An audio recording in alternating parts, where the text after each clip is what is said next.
Bonjour, c'est Jules Lavie pour Code Source, le podcast d'actualité du Parisien.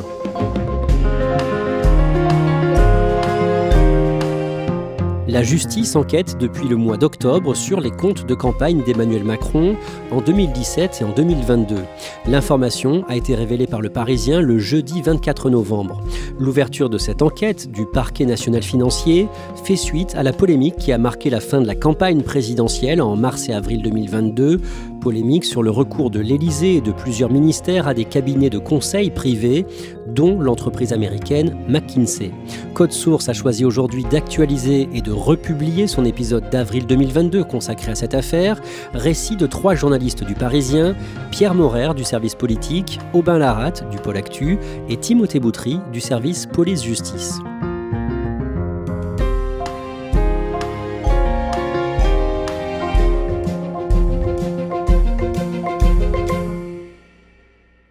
Timothée Boutry, c'est quoi le parquet national financier ? Le parquet national financier, c'est un parquet, c'est-à-dire c'est l'accusation, c'est le ministère public, et c'est un parquet qui a une compétence nationale pour les affaires de grande complexité financière. Le parquet national financier a été créé dans le sillage de l'affaire Cahuzac. En fait, c'est à partir de là que François Hollande a eu l'idée de créer ce parquet qui a donc une compétence nationale, c'est-à-dire qu'il peut se saisir d'affaires partout sur le territoire national. Le jeudi 24 novembre, en début d'après-midi, Le Parisien révèle que le parquet national financier, le PNF, enquête sur les comptes de campagne d'Emmanuel Macron pour la présidentielle de 2017 et pour celle de 2022. Quel est le soupçon en résumé ? En fait, l'enquête porte sur un potentiel financement illégal des campagnes d'Emmanuel Macron. Alors, le terme juridique, c'est pas financement illégal, en fait, c'est d'avoir minoré et d'avoir mal tenu ses comptes de campagne. Mais le soupçon, c'est de savoir si McKinsey, en l'occurrence, ce cabinet de conseil privé, n'a pas joué un rôle dans la campagne en organisant des événements, des meetings, que sais-je encore, dont le montant n'aurait pas été intégré dans les comptes de campagne déposés par le candidat après l'élection. Timothée Boutry, avant de vous poser d'autres questions à la fin de ce podcast, on va réécouter l'épisode de Code Source racontant la polémique McKinsey qu'on avait publié juste avant le premier tour de la présidentielle 2022, le vendredi 8 avril. À la fin du mois de mars, à l'approche du premier tour du 10 avril, les déclarations des candidats à la présidentielle se multiplient à propos de McKinsey. Emmanuel Macron apparaît comme un chef de l'État qui n'a pas confiance dans l'État. J'accuse Emmanuel Macron d'être soumis aux Américains de façon vraiment scandaleuse. Un homme décidant seul, presque seul avec ses amis de McKinsey. McKinsey a empoché le salaire annuel de 1200 fonctionnaires. Le gouvernement semble, dans cette affaire, avoir quelque chose à cacher. On a l'impression que ça n'est pas transparent. C'est un scandale d'État à partir du moment où vous mettez 1 milliard d'euros pour mettre des cabinets de consultants au cœur des politiques publiques. Pierre Morer, d'un mot, à ce moment-là, McKinsey devient un sujet incontournable de la campagne ? Oui, en fait, tous les adversaires du chef de l'État ont l'impression d'avoir trouvé la martingale pour lui taper dessus. Ils s'en saisissent et surtout sur le terrain, lors des déplacements des soutiens du chef de l'État, on constate qu'à chaque fois, il y a des opposants qui crient McKinsey comme on brandit une insulte. Alors pour bien comprendre comment on en est arrivé là et quels sont les faits au-delà de la polémique, on va reprendre ce sujet du début. Aubin Larate, tout commence en janvier 2021 quand 2 médias, Politico et Le Canard enchaîné, reviennent sur le lancement de la campagne de vaccination contre le Covid en France. Oui, à ce moment-là, la campagne de vaccination en France, elle est lente, elle est poussive. Et donc Politico, dans un article, va tenter d'expliquer cette raison et au détour de quelques lignes, Politico va expliquer que le gouvernement a missionné un cabinet de conseil, en l'occurrence McKinsey, pour l'aider dans la logistique de la vaccination. Et Le Canard enchaîné, le lendemain, va publier un article qui va dire sensiblement la même chose, que le gouvernement a missionné McKinsey pour l'aider dans la campagne de vaccination. Ça fait beaucoup parler à ce moment-là ? Après l'article Canard enchaîné, effectivement, il y a des questions qui se posent et effectivement, tout le monde le reprend et là commence une polémique autour du cabinet McKinsey. Monsieur le député Pierre Morer, dans la foulée, le ministre de la Santé, Olivier Véran, est auditionné à l'Assemblée nationale par les députés de la Commission des affaires sociales et il est interrogé sur McKinsey. Il débute l'opération déminage. Il dit qu'il est tout à fait classique et cohérent que le gouvernement s'appuie sur l'expertise du secteur privé. Je pourrais aussi vous proposer de regarder dans les archives de l'État, vous verrez qu'y compris dans les gouvernements auxquels les communistes ont participé, Il n'a pas été rare du tout que les ministères, pas que la santé d'ailleurs, d'autres ministères fassent appel à des sociétés privées de conseil. Un peu plus tard dans l'après-midi, face aux sénateurs de la même commission, il répète que ça ne le choque pas, que ce cabinet appuie d'autres ministères à l'étranger. Il ajoute que le cabinet leur délivre des conseils variés uniquement sur l'opérationnel et que toutes les grandes décisions restent prises par son ministère. Avant d'aller plus loin, Aubin Larate, c'est quoi McKinsey ? Alors McKinsey, c'est un cabinet de conseil américain qui a été fondé en 1926 aux États-Unis par Monsieur McKinsey. Et comme tous les cabinets de conseil, son job, c'est de travailler auprès du secteur public ou du secteur privé pour apporter des recommandations ou des conseils dans des réformes. C'est une grosse entreprise. Est-ce qu'on sait combien elle emploie de salariés dans le monde et en France ? McKinsey, elle est présente dans plus de 60 pays et dans le monde, elle a 30 000 salariés, dont 600 en France. Toujours début 2021, le 6 février, le journal Le Monde publie un article décrivant l'historique des liens entre le président Emmanuel Macron et McKinsey. Cet article rappelle notamment qu'Emmanuel Macron a rencontré plusieurs membres de McKinsey en 2007, quand il a travaillé sur la commission Attali, commission destinée à proposer des réformes économiques au président Nicolas Sarkozy. Oui, tout à fait. Emmanuel Macron, à l'origine, il est inspecteur des finances et en 2007, il va être rapporteur général de cette commission, la commission Attali. Et il va rencontrer à ce moment-là Éric Labbé, qui est l'un des directeurs associés de McKinsey France, qui est dans cette commission avec Emmanuel Macron. Et Éric Labbé va mettre à disposition de cette commission les services de son cabinet de conseil en mettant à disposition de cette commission des consultants. Et dans les conseillers de McKinsey qui travaillent sur la commission Attali, il y a un certain Karim Tadjeddine. Alors c'est à ce moment-là un consultant qui est mis à disposition par McKinsey auprès de la commission Attali, donc il va rencontrer à ce moment-là Emmanuel Macron. Et aujourd'hui, il est toujours à McKinsey, il est responsable du secteur public. Et en 2017, il a contribué à la campagne d'Emmanuel Macron en apportant des analyses et des conseils dans la campagne de façon bénévole et sur son temps personnel. Et c'est d'ailleurs le cas d'une vingtaine de consultants de McKinsey à ce moment-là. Alors on parle de McKinsey aujourd'hui parce que c'est le cabinet dont il est question dans cette polémique, mais il existe beaucoup d'autres cabinets de conseil. Oui, d'ailleurs le gouvernement entre 2018 et 2020 a travaillé avec 2070 cabinets de conseil. C'est phénoménal, il y en a des milliers dans le monde. McKinsey aide parfois des États ou des ONG de façon bénévole. On parle de missions pro bono, ça vient de la vieille expression latine pro bono publico. Ça veut dire quoi ? Ça veut dire que les cabinets de conseil, et c'est pas seulement McKinsey qui le fait, mettent à disposition gracieusement des consultants pour des secteurs publics ou des secteurs privés, pour ensuite nouer des contacts et peut-être récupérer des marchés à l'avenir. Par exemple, McKinsey a participé à l'organisation d'un colloque important à Paris le 23 mai 2018. Rappelez-nous ça. Alors ça s'appelle Tech for Good, ça se passe à l'Elysée, ça réunit une dizaine de dirigeants du numérique. Il y a Mark Zuckerberg notamment, il y a aussi les dirigeants de Uber, de Microsoft, d'IBM. Il y a plein d'annonces et on apprendra quelques mois après que McKinsey a aidé en tout cas à organiser ce colloque qui s'est passé à l'Elysée. Aubin Larate, au mois de novembre, le Sénat décide de lancer une commission d'enquête sur le sujet. Quel objectif se fixe le Sénat ?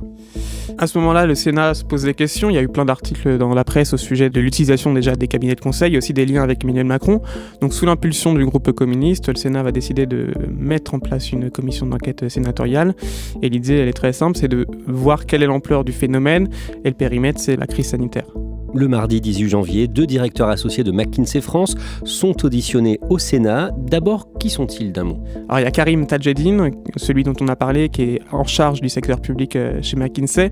Et il y a aussi Thomas Landon, qui est lui en charge du secteur santé chez McKinsey. Alors que disent-ils devant les sénateurs ? Ils disent pas grand-chose de plus que ce qu'on connaît. Oui, ils ont géré la campagne vaccinale et la gestion de la crise sanitaire en France. Ils disent par contre très clairement que c'est pas eux qui ont dit il faut vacciner un tel en premier, c'est pas eux qui ont décidé du pass vaccinal, c'est pas eux qui ont décidé du pass sanitaire. Nous n'avons pas eu de rôle dans la définition de la stratégie vaccinale en tant que telle. Notre rôle a été dans l'opérationnalisation et donc les choix tels que qui vacciner dans quel ordre, quel vaccin utiliser, les décisions sur le pass vaccinal, les actions de communication, tous ces éléments-là étaient exclus de notre périmètre d'intervention. Ils se sont uniquement concentrés sur la logistique et sur l'opérationnel. Ils sont interrogés également sur les impôts que paye ou non McKinsey en France. On sait à ce moment-là que la maison mère de McKinsey est installée au Delaware, qui est un paradis fiscal aux États-Unis où les entreprises s'installent parce qu'on paye très peu d'impôts. Et Karim Tadjeddine va dire que oui, McKinsey est en règle avec les règles fiscales françaises et que oui, McKinsey paie ses impôts sur les sociétés en France. L'ensemble de nos activités, secteur public, secteur privé et l'ensemble des contrats de travail sont portés par cette société de droit français.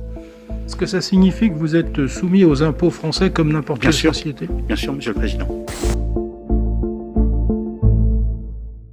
À cette période, à la mi-janvier, une circulaire du gouvernement se donne pour objectif de réduire de 15% les dépenses en prestations de conseil. Aubin-Laratte, le mercredi 16 mars, la commission d'enquête sénatoriale rend son rapport. D'abord, que dit ce rapport sur les dépenses de l'État en conseil ? Alors ce rapport, il dit que les dépenses de l'État en conseil sont phénoménales. En 2021, c'est 893 millions d'euros. C'est 2 fois plus qu'en 2018. Ces dépenses, elles comprennent que les dépenses des ministères pour les cabinets de conseil. Mais quand on ajoute les opérateurs publics que peuvent être Pôle emploi ou la Caisse des dépôts et des consignations, c'est au moins 1 milliard d'euros qui ont été dépensés en cabinet de conseil en 2021. Quelle proportion McKinsey représente dans ce total ? McKinsey, finalement, c'est pas grand-chose. Ils ont empoché 12 millions d'euros pour la campagne vaccinale ou en tout cas pour la gestion de la crise sanitaire. C'est finalement que 1% entre 2018 et 2020 des dépenses des cabinets de conseil par l'État. Une précision que le gouvernement donnera plus tard, c'est que ce montant comprend en grande partie des dépenses informatiques. Expliquez-nous ça. Oui, en fait, il y a 2 types de conseils. Il y a des conseils stratégiques où là, les cabinets de conseil vont vraiment imaginer des réformes ou en tout cas donner des pistes pour des réformes. Et ensuite, des conseils très techniques, un peu moins stratégiques, qui sont essentiellement informatiques. Par exemple, comment améliorer un système ou mettre en place un système. Aubin-Laratte, ce rapport évoque aussi les impôts versés en France par McKinsey. Oui, et ce qu'on apprend en ce moment-là, c'est que McKinsey, pendant au moins 10 ans, n'a pas déclaré de bénéfices, donc affiché un résultat fiscal de 0 €, ce qui fait que McKinsey France n'a pas payé d'impôts sur les sociétés à ce moment-là. Comment c'est possible qu'une grosse entreprise comme McKinsey n'ait pas dégagé de bénéfices en France sur 10 ans ? Alors, il y a plein d'entreprises qui utilisent ce procédé. En fait, la société mère qui est installée aux États-Unis va facturer à sa filiale française des produits ou des services. En l'occurrence, McKinsey facture l'utilisation de la marque à sa filiale française pour rendre négatif le résultat fiscal. Ça crée des dépenses qui réduisent le bénéfice. Dernier point sur ce rapport, Aubin, il donne des exemples de missions dont l'utilité peut prêter à débat après coup, comme une mission sur l'avenir du métier d'enseignant. Tout à fait, c'est un colloque qui devait être organisé avant la crise sanitaire et sur lequel McKinsey a travaillé pour plusieurs centaines de milliers d'euros. Et ce colloque, finalement, il n'a jamais eu lieu. Et même le ministère de l'Éducation dit que le travail pour lequel McKinsey a été missionné, on ne sait pas si ça a été utile. Et le montant de cette facture était proche de 500 000 €. Pierre Morer, le dimanche 20 mars, Bruno Le Maire, le ministre de l'économie, est l'invité du grand jury RTL Le Figaro LCI et il est interrogé sur la fiscalité de McKinsey. En fait, ce jour-là, il se montre ferme pour tenter de clore la polémique. Il assure que toutes les procédures ont déjà été engagées par la Direction générale des finances publiques et il répète encore une fois, McKinsey paiera. Vous savez, ça fait 5 ans, vous l'avez rappelé, que je suis ministre de l'économie et des finances. Et un des grands combats que j'ai livré, c'est le combat contre l'optimisation fiscale. McKinsey ne passera pas entre les mailles du filet. Et McKinsey paiera ce qu'ils doivent aux contribuables et à l'État français. Le mercredi 23 mars, Emmanuel Macron est l'invité de la chaîne M6 et il se dit choqué. Ça me choque que comme tout un chacun. Il dit que le recours au cabinet privé, les collectivités le font depuis longtemps, que le gouvernement aussi. Que le gouvernement, les collectivités, quiconque ait recours à des cabinets d'experts ne me choque pas en soi. Il précise tout de même qu'il ne faut pas que ça vienne remplacer des choses que l'on sait faire nous-mêmes, c'est-à-dire en fait remplacer des fonctionnaires de l'État. En clair, c'est les attaques contre le gouvernement qui le choquent, mais pas son propre usage des cabinets privés. Aubin-Laratte, le vendredi 25 mars, le Sénat annonce saisir la justice. En fait, quand on est interrogé par une commission d'enquête parlementaire, on n'a pas le droit de mentir. Sinon, c'est un parjure et on peut être sanctionné pénalement. Et donc, le Sénat estime à ce moment-là que quand Karim Tadjeddine dit que McKinsey France paie des impôts en France et paie l'impôt sur les sociétés, c'est un mensonge. Donc, le Sénat saisit la justice. Pierre Morer, à cette période, les candidats s'emparent de cette polémique. On va voir les principales réactions. D'abord à gauche, que disent Anne Hidalgo, Yannick Jadot ou encore Jean-Luc Mélenchon ? Anne Hidalgo, la candidate socialiste, elle dit que la polémique est justifiée, que les cabinets sont inefficaces. On ne sait pas vraiment à quoi ça a servi, mais en tous les cas, nous, on n'en a pas vu la couleur. Yannick Jadot, il fait de la lutte contre les lobbies l'un des éléments centraux de son programme. Donc il fustige la collusion entre le gouvernement et les cabinets de conseil, en disant notamment qu'ils n'ont jamais autant été récompensés que pendant ce quinquennat. McKinsey, comme le président Macron, ils ont été pour les services publics obsédés par une vision d'entreprise des services publics. Jean-Luc Mélenchon, lui, il dénonce un scandale d'État. Il dit notamment que l'État paye pour se démembrer. La polémique McKinsey fait aussi beaucoup réagir à droite, bien sûr, de Valérie Pécresse à Marine Le Pen, en passant par Éric Zemmour. Que dit Valérie Pécresse ? La candidate des Républicains exige qu'Emmanuel Macron rende des comptes. C'est scandaleux parce que les Français en ont assez de voir que leur argent leur est confisqué par ces grands groupes, mais aussi par tous ces réseaux mafieux qui organisent aujourd'hui du vol. Pour Marine Le Pen, c'est du pain béni. Elle dénonce aussi un scandale d'État. Elle dit que si Emmanuel Macron est réélu, McKinsey continuera à se gaver d'argent public. Le scandale McKinsey constitue indéniablement la marque d'un mépris d'abord inadmissible et peut-être d'une défiance humiliante pour les millions de fonctionnaires français. Éric Zemmour s'est lui fendu d'une lettre, d'une vidéo sur les réseaux sociaux sur l'affaire et il accuse McKinsey d'avoir travaillé gratuitement pour la campagne d'Emmanuel Macron en 2017. Aubin-Larratte, le samedi 26 mars, McKinsey France donne des précisions concernant sa fiscalité en France dans un communiqué. McKinsey continue de dire ce que Karim Tadjeddine a dit lors de la commission d'enquête sénatoriale, que McKinsey respecte les règles fiscales françaises, que tout est en règle, qu'une de ses filiales a payé l'impôt sur les sociétés pendant 6 ans et qu'entre 2011 et 2020, McKinsey a payé plus de 422 millions d'euros d'impôts et de charges sociales. Les charges sociales, ça peut être les charges des salariés en France. Et McKinsey assume recourir à ce qu'on appelle les prix de transfert qu'on a expliqués. Malgré tout, on ne comprend pas vraiment la différence entre ces quelques 400 millions d'euros d'impôts versés selon McKinsey en France et le zéro avancé par la commission sénatoriale. En fait, McKinsey, c'est tentaculaire. Il y a plein de filiales, donc on ne comprend pas trop quelle filiale a payé des impôts, quelle filiale n'a pas payé d'impôts. Donc là, il y a un contrôle fiscal qui est en cours et il dira si c'est légal ou pas. Bonjour Monsieur le Président de la République. Bonjour. Emmanuel Macron, candidat à la présidentielle. Pierre Maurer, le lendemain, le dimanche 27, Emmanuel Macron est invité sur France 3 et bien sûr, la question lui est posée. Il est comment d'abord et que dit-il ? Subitement, il change de ton quand il est interrogé par l'intervieweur sur McKinsey. Il se montre très irrité, il se défend avec vigueur. Et donc, à ceux qui ont l'impression que l'affaire recèle des combines, il dit c'est faux. Donc, le non-paiement de l'impôt sur les sociétés. Non mais là, il faut être très clair, parce qu'on a l'impression qu'il y a des combines. C'est faux. Il y a des règles de marché public. La France est un pays de droit. S'il y a des preuves de manipulation, que ça aille au pénal. Et il répète que sinon, c'est du pénal. Emmanuel Macron est en déplacement à Dijon le lendemain, le lundi 28 mars. Il défend à nouveau l'usage des cabinets de conseil. Quand on veut aller très vite et très fort sur une politique, dit-il, il faut parfois avoir recours à des prestataires extérieurs à l'État. Le mercredi 30, Aubin-Larratte, 2 ministres tiennent une conférence de presse sur le sujet au ministère de l'Économie. Oui, c'est une conférence de presse qui a duré plus d'1 heure et c'est assez rare depuis le début du quinquennat que le gouvernement s'explique sur des polémiques. Donc là, pendant plus d'1 heure, 2 ministres, Amélie de Montchalin qui est en charge de la fonction publique et Olivier Dussopt en charge du budget, vont expliquer pourquoi le gouvernement fait usage des cabinets de conseil. Là, ils veulent mettre fin aux fake news, comme ils disent, et à la désinformation autour de ce sujet. Et ils vont aussi dire que les cabinets de conseil et les dépenses des cabinets de conseil, c'est seulement 0,3% de la masse salariale de l'État. Et donc quand on dit qu'on remplace l'État par les cabinets de conseil, c'est faux. Pierre Maurer, le samedi 2 avril, Emmanuel Macron évoque la polémique McKinsey, sans citer le nom de ce cabinet de conseil, pendant son grand meeting à la Défense Arena à Nanterre, près de Paris. Ces derniers jours, j'ai entendu parler beaucoup d'évasion fiscale et de cabinets américains. Bon. Simplement, je voulais rappeler à tous ceux qui s'en indignent qu'ils les ont à chaque fois utilisés. Cette attaque, elle vise en particulier Valérie Pécresse, qui avait eu recours à un cabinet de conseil quand elle était ministre de l'enseignement supérieur de Nicolas Sarkozy. Ensuite, Emmanuel Macron développe un autre axe de réponse. Il dit que vouloir se battre contre l'optimisation fiscale, on ne peut le faire qu'avec l'ensemble des autres pays européens. Donc là, clairement, il vise Marine Le Pen, Éric Zemmour et pourquoi pas Jean-Luc Mélenchon. Le jeudi 6 avril, le parquet national financier a annoncé avoir ouvert une enquête préliminaire dans ce dossier. Le 31 mars, enquête pour blanchiment aggravé de fraude fiscale. Pierre Maurer, cette polémique complique la campagne d'Emmanuel Macron ? Oui, très clairement. En Macronie, on est mal à l'aise. Cette accusation, elle renvoie Emmanuel Macron à son image de banquier. C'est un ancien de chez Rothschild et une partie de son temps de parole est occupée par la polémique.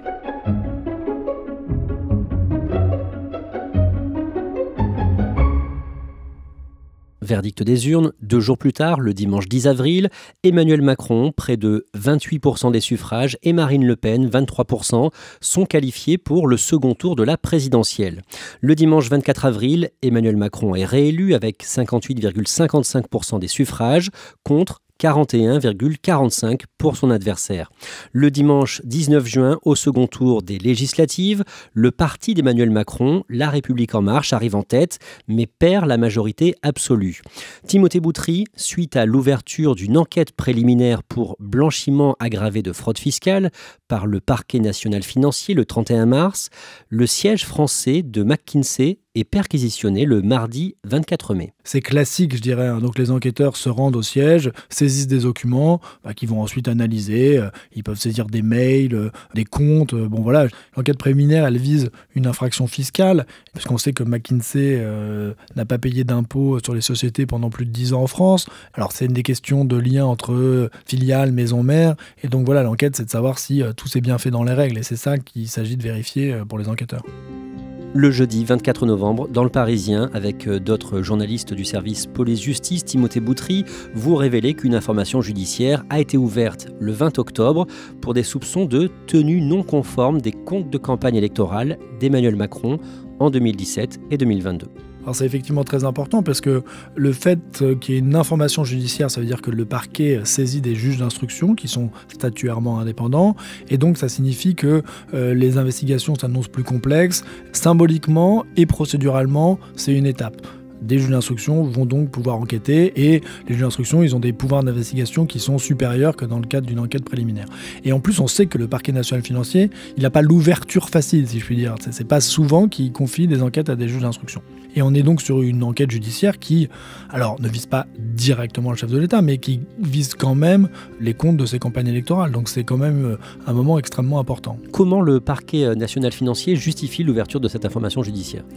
Alors dans son communiqué, suite à nos révélations, le PNF fait état de plaintes, de nombreuses plaintes qui lui ont été adressées par des particuliers, des élus ou des associations sur justement le recours à des cabinets privés au sein de la République. Que risque le chef de l'État en théorie si le PNF arrive à prouver que ses comptes de campagne étaient non conformes ? L'infraction dont il est question, donc prévue par le code électoral, elle est passible de 3 ans de prison et 45 000 € d'amende, donc ça c'est la peine théorique. Mais avant d'en arriver là, il faudrait déjà que les soupçons soient étayés, et aussi il faudrait qu'on puisse établir qu'il ait une connaissance de l'insincérité des comptes qui ont été ensuite déposés par le candidat. Mais il faut savoir que l'infraction dont on parle, c'est celle qui a été retenue à l'encontre de Nicolas Sarkozy sur l'affaire Big Malion, et c'est à ce titre qu'il a été condamné en première instance, sachant qu'il a fait appel, et donc il y aura un nouveau procès Big Malion. Votre article précise qu'une autre information judiciaire a été ouverte le lendemain, le 21 octobre. Pour quel motif ? Alors c'est une enquête qui vise des chefs de favoritisme et recel de favoritisme. La question est de savoir si McKinsey en l'occurrence n'a pas obtenu des contrats en échange de services qui auraient été rendus. On sait qu'il y a plusieurs personnes de chez McKinsey qui ont ensuite intégré des postes au sein de La République En Marche. Donc la question est de savoir si tout ça s'est fait dans les règles et il n'y a pas eu un échange de bons, en l'occurrence de mauvais procédés entre le cabinet de conseil et la campagne et le pouvoir à ce moment-là. Le lendemain, le vendredi 25 novembre, Emmanuel Macron réagit à l'ouverture de ces enquêtes du parquet national financier en marge d'un déplacement à Dijon en Côte d'Or. Vous n'avez pas échappé que parfois les comptes de campagne pouvaient y avoir des problèmes. Les miens, ils ont été regardés comme tous les candidats de 2017, déjà vus. Et puis ceux de 2022, ils sont comme tous les candidats à la dernière élection, en cours de revue. Donc les choses se feront normalement, elles doivent se faire, je dirais, avec sérénité et transparence. C'est comme ça que les choses doivent s'exercer. Est-ce que Emmanuel Macron pourrait être entendu ? Alors pas du tout pendant l'exercice de son mandat, il bénéficie de l'immunité présidentielle. Donc pour l'instant, des investigations peuvent être menées. Alors j'imagine que les juges d'instruction vont récupérer déjà les comptes, regarder si McKinsey apparaît, est-ce que ça correspond à des dépenses qui ont été déclarées ou non. Enfin voilà, ils vont faire les investigations nécessaires, peut-être entendre des gens de McKinsey, des gens qui ont participé à la campagne électorale. Ça c'est possible, mais le chef de l'État c'est totalement impossible.